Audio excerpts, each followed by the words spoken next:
right, quick little update. We are officially nominated for the Marquette's pitch competition. They picked 2 business ideas or startups from each surrounding school, and those will be pitching. And then I think first place gets $10,000, second $7,500 or $5,000, and then third is $2,500. So that's gonna be a good opportunity. It's also the day after our Founders Day, which is the forum pitch thing. So that'll be like a perfect practice and finalization of our pitch before the actual Marquette one. Now, in terms of software stuff, we've been trying to figure out, and about to talk about it right now a little bit more, in terms of pricing and whether or not we should price our users from the get-go. Obviously not like the first couple, but even from there. So like obviously the pros of charging them would be that, one, we have proof that people are willing to pay for the solution, and 2, it increases that perceived value of, okay, they're actually paying for something, so they're more likely going to use it and find value from it.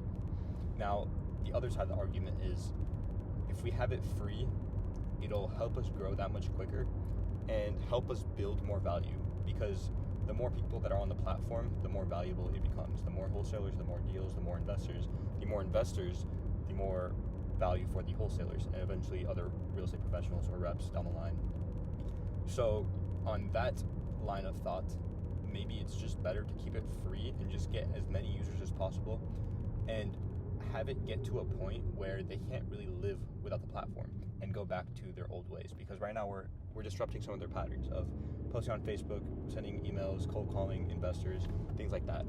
And once we can shift that dynamic to using property deals as their primary method of disposition, then charging them then, so that, what are they going to say? No, I'd rather go back to using nothing, and really having them feel the value that's created first before asking something in return.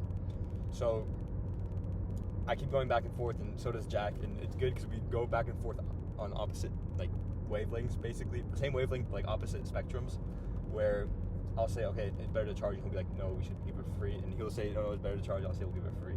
Right now, I'm leaning more towards keep it just completely free for everyone until we can get some sort of quote-unquote product market fit, and then from there, once the value is established and that snowball effect starts to get rolling, then we can think about and actually start charging people to use the platform, because then we'll have the users, we'll have that obvious and evident value from there. Now, again, we still have time. Development, fingers crossed, our optimal deadline is by November 10th, maybe a little bit before that, because I think that first pitch competition is the 12th and the next one's the 13th or something like that, somewhere around that time. So ideally we have at least one user, fingers crossed Jennifer, using it, so we have that some sort of traction to present in our pitches. Now, with that is figuring out, do we want to integrate pricing right now? Do we want to integrate later? Do we want to do it through just the normal website and have it kind of like them pay us, but not through the platform, and then we'll just give them access, stuff like that. Stuff we're figuring out right now. But again, this might change in an hour, this might change in a week, this might change in a month. But right now I'm leaning towards just leave it free, because we're not here to build something quick and get money out of it. We're here to build something that lasts and that truly changes the industry and the way real estate works. And if we're looking at a 10-year timeline, it does make sense to give it out for free and get it right, and then start to charge from there. That's all I got for you guys today. See you guys next time. Peace.